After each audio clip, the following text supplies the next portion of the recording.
ప్రభువైన యేసుక్రీస్తు నామములో మీకందరికి శుభములు. ఈరోజు వాక్య భాగము యోబు గ్రంథము 7వ అధ్యాయము 17వ వచనము నుండి.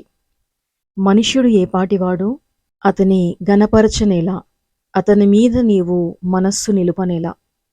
ఈ వాక్య భాగము నుండి ఈరోజు దైవిక స్ఫూర్తిని ధ్యానించుకుందాము.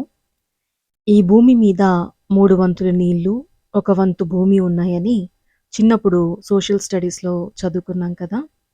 అవి కాకుండా ఉత్తర దక్షిణ ధృవాల్లో ఇంకా ప్రపంచ దేశాల్లో అనేక చోట్ల కూడా నీళ్లు మంచుకొండల రూపంలో ఉన్నాయని కూడా మనం చదువుకున్నాము. మంచుకొండలు కరిగిపోయి నీరుగా మారితే ఈ భూమి మీద ఆరిన నేల కనబడలేదు.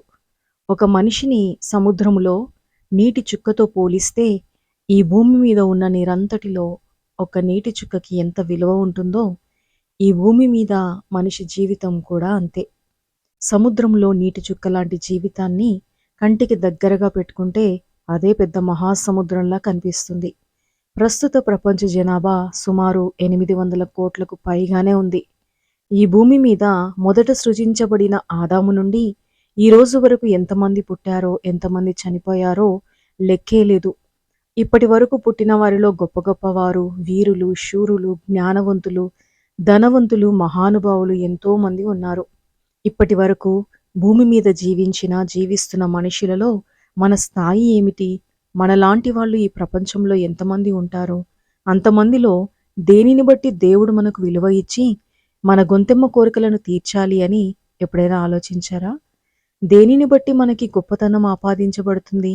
ప్రాణాలతో జీవించి ఉండటమే గొప్పతనమా? అలాగైతే భూమి మీద పక్షులు, జంతువులు కూడా ప్రాణాలతోనే జీవిస్తున్నాయి కదా. మరి వాటికి మనకి తేడా ఏముంది?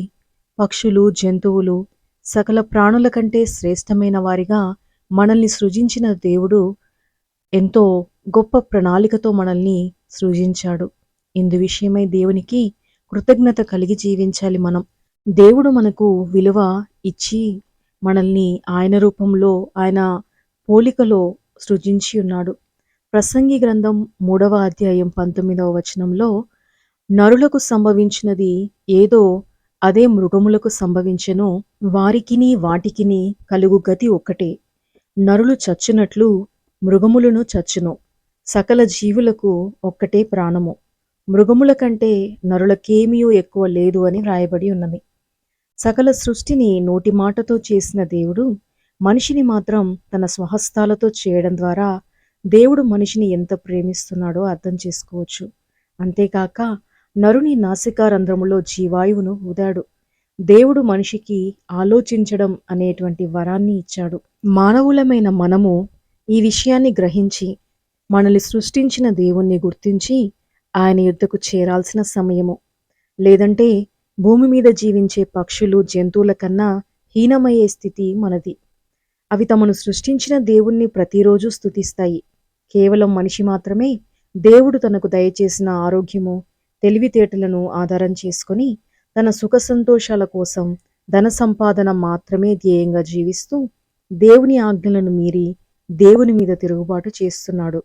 దేవునికి ఇష్టమైన జీవితం జీవించకుండా అన్యజనుల్లాగా తనకిష్టమైన జీవితం జీవిస్తూ దేవుని ముందు మనకు ఎలాంటి విలువ లేకుండా జీవిస్తూ ఉన్నాడు. కాబట్టి మీకు ఏదైనా కష్టం వచ్చినా, బాధ కలిగినా దేవుని దగ్గరకు వచ్చే ముందు ఈ భూమి మీద మీ పుట్టుకకు కారణమైన దేవుని కోసం మీరేమి చేశారో ఒక్కసారి ఆలోచించుకోవాలి. దేనిని బట్టి దేవుడు మీకు సహాయపడాలి?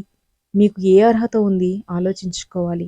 నిజమే, అర్హత లేని మనల్ని ప్రభువు తన విలువైన రక్తమిచ్చి కొనుక్కొని అర్హమైన పాత్రలుగా మార్చుకున్నాడు తన కృప ద్వారా. ఏ యోగ్యత లేని మనల్ని తన కుమారులుగాను, కుమార్తెలుగాను మార్చుకున్నాడు, పిలుచుకున్నాడు. మనల్ని విలువ పెట్టి కొనుక్కొని ఆయన చేతుల్లో మనల్ని చెక్కుకున్నాడు. అయితే ఆయన ప్రేమను గుర్తించేవారిగా, ఆయన ప్రేమకు విలువిచ్చేవారిగా, ఆయన ఆజ్ఞలకు లోబడేవారిగా మనం ఉండాలని ప్రభు ఆశిస్తాడు కదా. కాబట్టి ఏ యోగ్యత లేని మనము దేవుణ్ణి, ఆయన యొక్క ఉన్నతమైన ప్రేమను గ్రహించి ఆయనకు లోబడి జీవించవలసిన వారమై ఉన్నాము. ప్రార్థన. ప్రియమైన పరలోక తండ్రి, ఈ భూమి మీద మా జీవితము ఇంతలో కనబడి అంతలో మాయమయ్యే ఆవిరి వంటిది.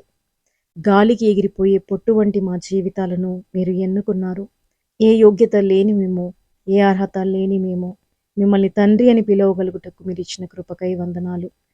మమ్మును మేము హెచ్చించుకోకుండా అన్ని విషయాల్లో తగ్గించుకొని, నీ నామాన్ని హెచ్చించి ఘనపరిచి జీవించే జీవితాలు, అట్టి మనస్సు మాకందరికి దయచేయమని ప్రియ రక్షకుడైన యేసుక్రీస్తు యొక్క పవిత్రమైన నామంలో ప్రార్థించి బ్రతిమాలి వేడుకుంటున్నాం తండ్రి. ఆమేన్.